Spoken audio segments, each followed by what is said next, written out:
was supposed to be just another quiet dinner at La Piccola, one of Manchester's most prestigious Italian restaurants, the kind of place where celebrities dine without being bothered and wealthy businessmen close deals over expensive wine.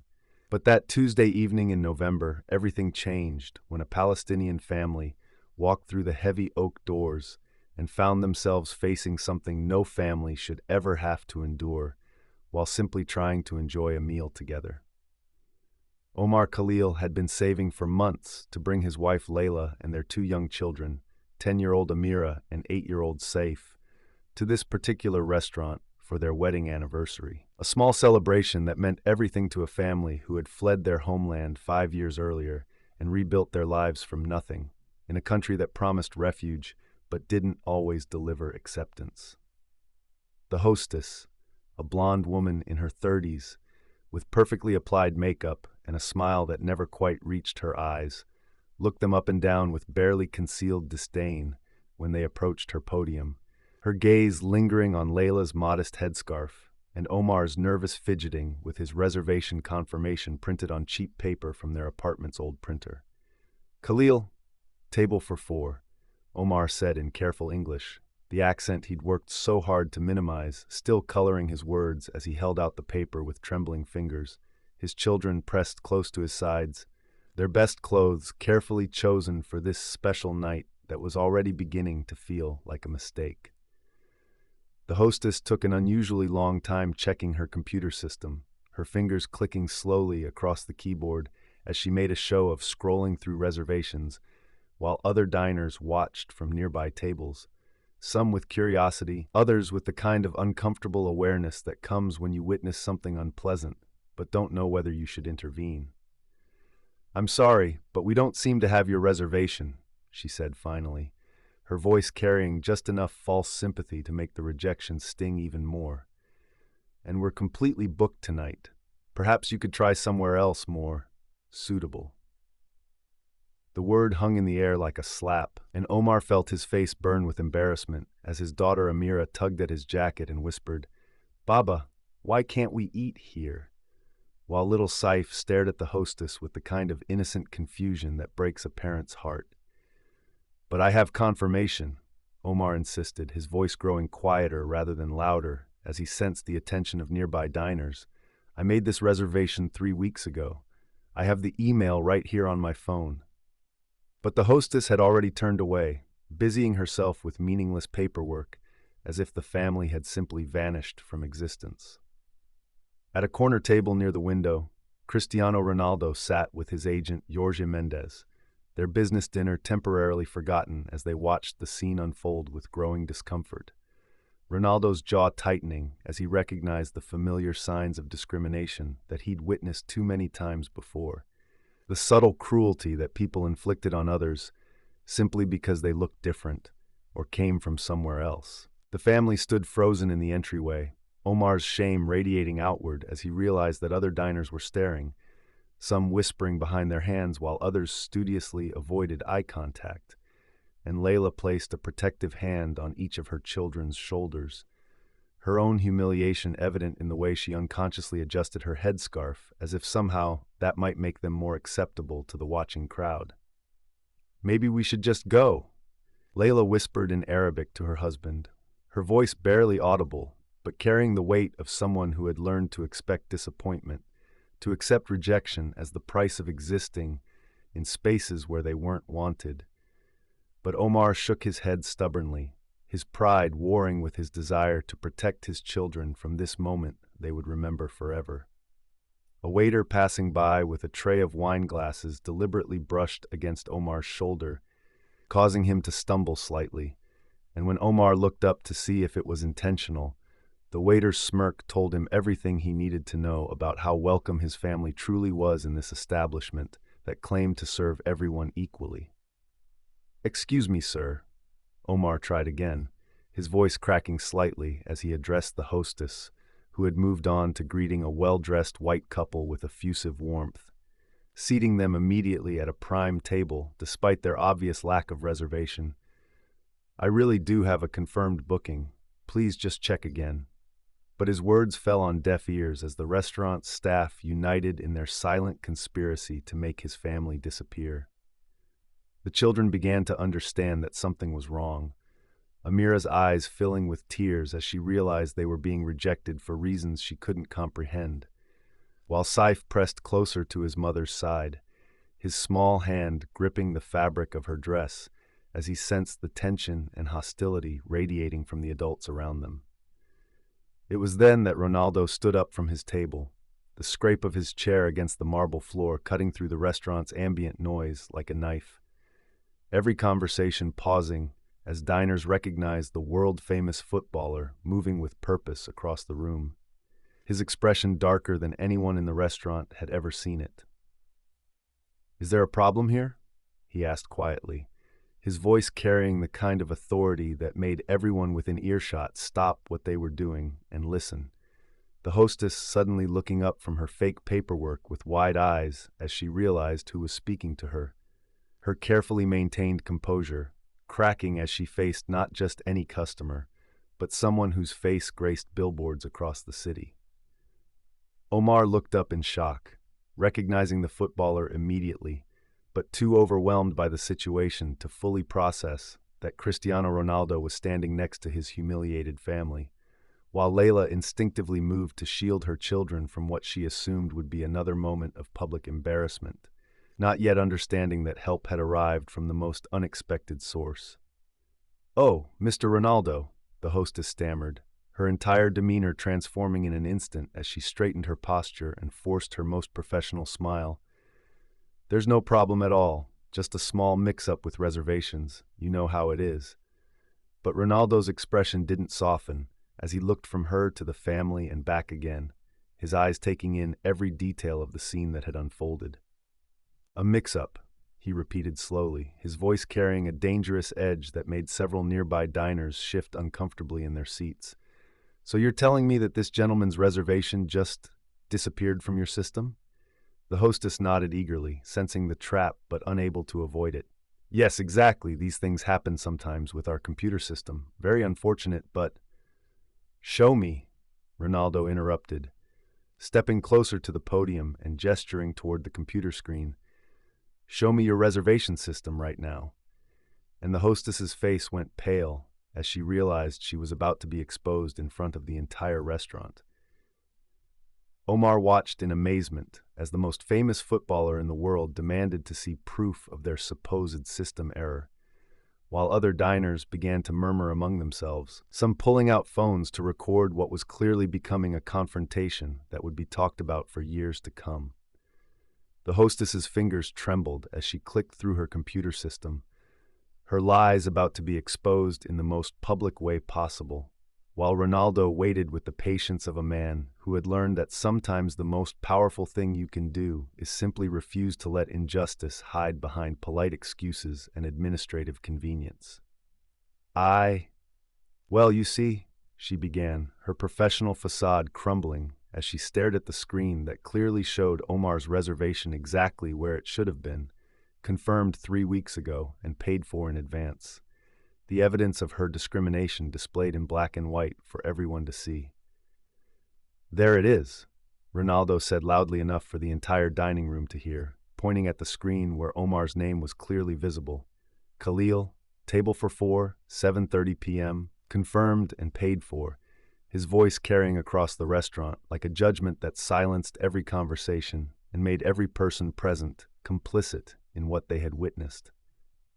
The hostess opened and closed her mouth like a fish out of water, her carefully constructed excuse evaporating under the weight of undeniable evidence, while Omar felt a surge of vindication mixed with overwhelming gratitude toward this stranger who had chosen to stand up for his family when everyone else had looked away.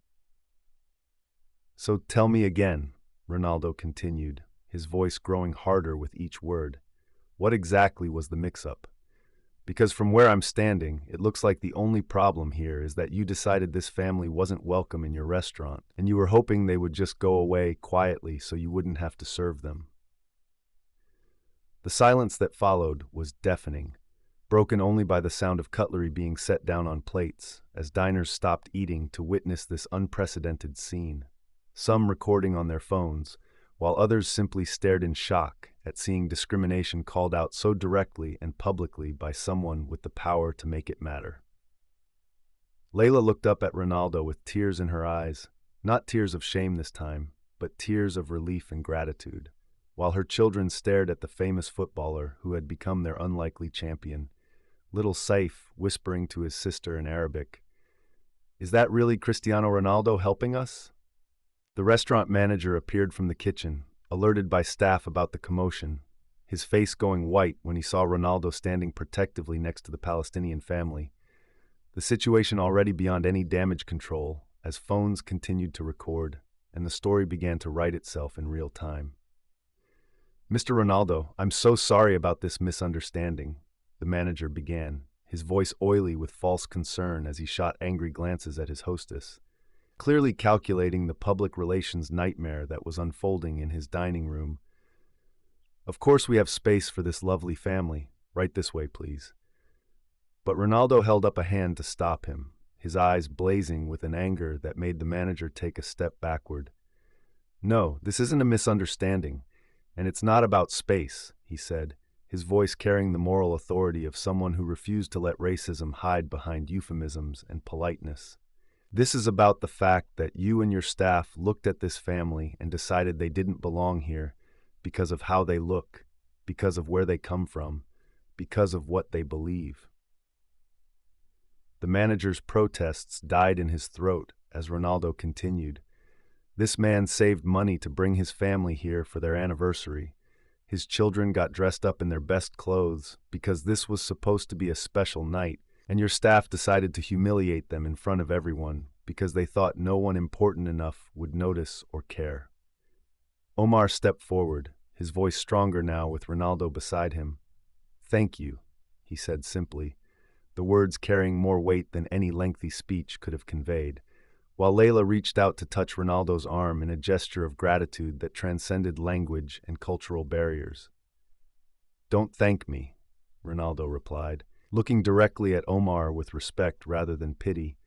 "Thank yourself for not leaving when they tried to make you feel unwelcome, for standing up for your family's right to be treated with dignity."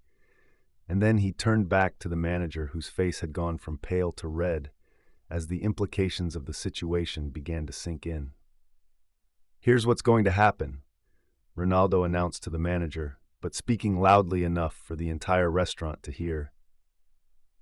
"This family is going to be seated at your best table. They're going to receive the finest service you can provide, and their entire meal tonight is going to be complimentary. Not because they need charity, but because this restaurant owes them an apology that no amount of money can buy." The manager nodded frantically, desperate to contain the damage as he gestured toward a prime table by the window. The same table that had been mysteriously unavailable just minutes earlier, while the hostess stood frozen in mortification as her lies crumbled around her like a house of cards. But Ronaldo wasn't finished. Turning to address the dining room full of people who had witnessed the discrimination, but remained silent until a celebrity spoke up. "And everyone here tonight needs to remember what they saw, because this happens every day to families like this one, in restaurants and shops and schools and offices, and usually there's no one famous enough to make anyone pay attention." The words hit the room like a thunderbolt, making diners shift uncomfortably as they realized they were being called out for their own complicity in the discrimination they had watched unfold. Their silence exposed as a form of participation in the injustice that had been perpetrated against an innocent family. Omar's children looked up at Ronaldo with hero worship in their eyes, not because he was a football star, but because he had shown them that sometimes adults do the right thing, that there are people in the world who will stand up for strangers when they see something wrong happening. As the family was finally seated at their table, Ronaldo knelt down to speak to little Amira and Saif, his voice gentle now as he switched from righteous anger to kindness. "You two should be proud of your parents for not giving up tonight, for teaching you that you deserve to be treated with respect wherever you go." And the children nodded solemnly, understanding that they had witnessed something important, even if they couldn't fully grasp all the complexities involved. The restaurant staff scrambled to provide exemplary service to the Khalil family, bringing out the finest dishes and wines, while the manager personally apologized multiple times. But everyone understood that the damage to the restaurant's reputation was already done, the story spreading across social media, even as the family tried to enjoy their long-awaited anniversary dinner. Ronaldo returned to his own table, but kept glancing over at the family throughout the evening, making sure they were being treated properly, his presence in the restaurant serving as a continued reminder that discrimination would not be tolerated while he was watching.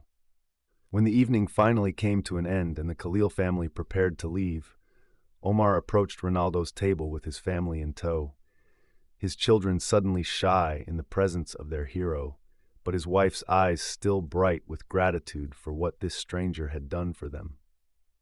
"I don't know how to thank you," Omar said, his English more confident now after the evening's events had restored some of his dignity. "You didn't have to do that, but you changed everything for us tonight, for our children who will remember this forever." Ronaldo stood to shake Omar's hand, the gesture of respect between equals rather than celebrity to fan. "Every child deserves to see their parents treated with dignity," he replied, "and every parent deserves to take their family out for dinner without being made to feel like they don't belong." As the Khalil family walked out of the restaurant with their heads held high, several other diners approached them to apologize for not speaking up earlier. The shame in their voices evident as they realized their silence had made them complicit in the discrimination that had nearly ruined an innocent family's special evening. The story spread beyond social media within hours, news outlets picking up the tale of how Cristiano Ronaldo had defended a Palestinian family against restaurant discrimination. But what got lost in many of the reports was the deeper message about everyday racism and the importance of bystanders finding the courage to speak up when they witness injustice.